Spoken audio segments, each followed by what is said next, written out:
Good morning to all of you, my dear students. Today we will see the fertilization, how the fertilization occurs in human beings. The process of fusion of a sperm, that is known as the male gamete, with the ovum, female gamete, is called fertilization. That is the ovum, and this one is the sperm. During coitus, semen is released and it reaches in rapidly through the cervix, enters into uterus and reaches the ampullary ischemic junction of the oviduct. A sperm comes in contact with the zona. A sperm comes in contact with the zona pellucida, and this layer of the ovum and induce the changes in the membrane to block the entry of the additional other sperms. Only one sperm can hit the ovum. The enzymes of the acrosome of sperm membrane sperm help to dissolve zona pellucida and plasma membrane of the ovum. And sperm head is allowed to enter into the cytoplasm of the ovum, that is known as the secondary oocytes. The entry of sperm induces the completion of second meiotic cell division of the secondary oocyte. In the previous video we had discussed that this ovum means it is the secondary oocytes. Now it will, when the entry of the sperms, or we can say when the sperms hit the secondary oocytes, only at that time their second meiotic cell division is complete, and thus it results in the formation of a haploid otid and a small second polar body. Even before the nucleus of the otid is organized, it fuses with the sperm nucleus to form a diploid zygote. This ovum means when the sperms enters into it, the chromosome fuses together and thus it induces fertilization. As a result of fertilization, there is the formation of a diploid zygote. Let us see how the fertilization it results into the formation of diploid zygote. We can understand. Now we have to see that what is the process by which it is implanted. So first of all, there is the cleavage, one kind of division which is known as the cleavage.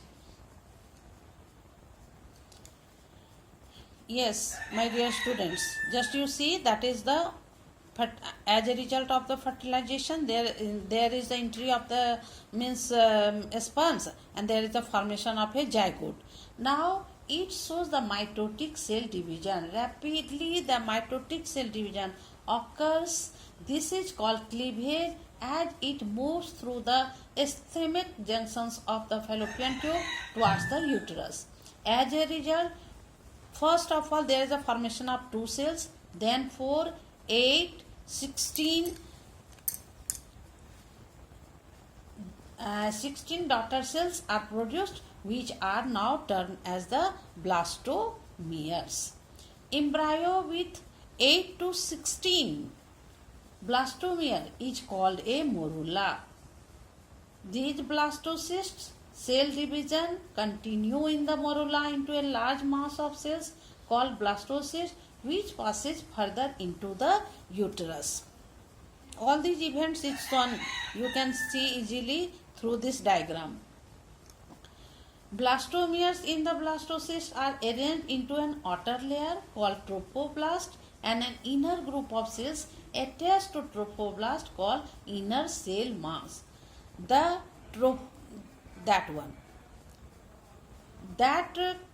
trophoblast layer get attached to the cells of the endometrium, and the inner cell mass gives rise to the embryo.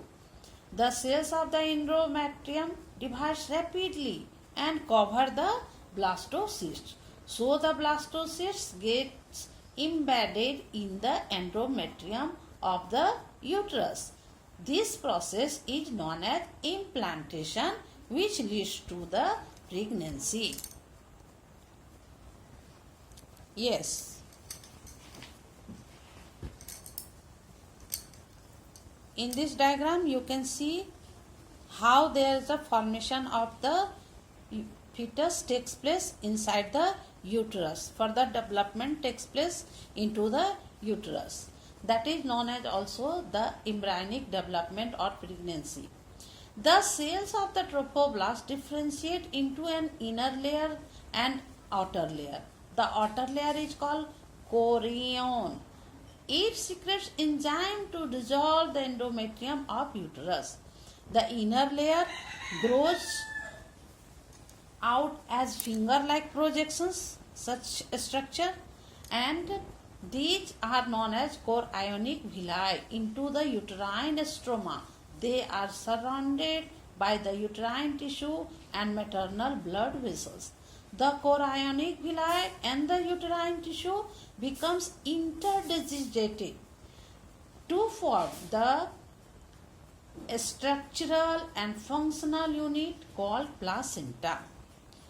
My dear student, now we will learn about the structure and functions of the placenta. And what is the main important functions of the placenta? It is very important question also. Placenta provides nutrition and oxygen to the developing embryo. It removes carbon dioxide and waste materials from the embryo. It acts as an endocrine tissue and produces several hormones like human chorionic gonadotropin, HCG, human placental lactogen, HPL, estrogens, progesterone that are essential to maintain pregnancy. And umbilical cord, that one, connects placenta with the embryo that helps in the transport of substances to and from the embryo. Simultaneously with this, the inner cell mass of blastocyst develops into three layers. Outer layer called ectoderm, middle layer called mesoderm, and inner layer called endoderm. Inner cell mass contains certain cells called stem cells that have the potentiality to give rise to all the tissues and organs. After 1 month of pregnancy, the embryo's heart is formed. By the end of second month of pregnancy, the fetus develops limbs and digits. By the end of third month, most of the organ systems are formed. And appearance of hair on the head and fetus movement is observed during the 5th month. After 6 months, the body is covered with fine hairs, eyelids separate, and eyelashes are also formed. By the end of 9 months of pregnancy, the fetus is completely developed and it is ready for the delivery. That term is known as the parturition. The average duration of human pregnancy is about 9 months, which is called the gestation period. The act of expelling the full-term fetus from the mother's uterus at the end of gestation period is called parturition. It is induced by a complex neuroendocrine mechanism. A fully distended uterus with a completely developed fetus initiates the secretion of hormones. At that time, the ovary also secretes a hormone which is known as the relaxin hormones that facilitates parturition by softening connective tissue of symphysis pubica.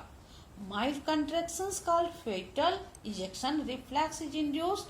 This triggers the release of oxytocin hormones from the posterior pituitary. My dear students, you must know that pregnancy hormone is known as progesterone, but the birth at the time of the birth hormone, which hormone is released, that is known as the oxytocin. It is known as the birth hormone. Oxytocin induces stronger contractions of the uterine muscles, which ultimately leads to the expulsion of the baby from the uterus through the birth canal. It is followed by the expulsion of the placenta and the remains of umbilical cord. As a result of the giving parturition, the next event which occurs into the female reproductive system, female body, is the lactation. Mammary glands of the female undergoes differentiation and start producing milk at the end of pregnancy. This is called lactation. This helps the mother in feeding the newborn. Lactation is influenced by the hormone like prolactin, HPL and progesterone. As you know that the hormone prolactin hormone, it is important hormones which helps into the ejection of the milk. The milk that comes out of the mammary glands during initial days of lactation is called colostrum. Colostrum contains several antibodies and nutrients for the baby. My dear students, you must know what is the important functions of the colostrum, why the first milk is essential for the baby, because the colostrum, which is the first milk, it contains several antibodies and nutrients. Thus, breastfeeding is recommended by the doctors for bringing up a healthy baby. That's all about these lessons, and we will meet in the next video for the new topic. Till then, bye.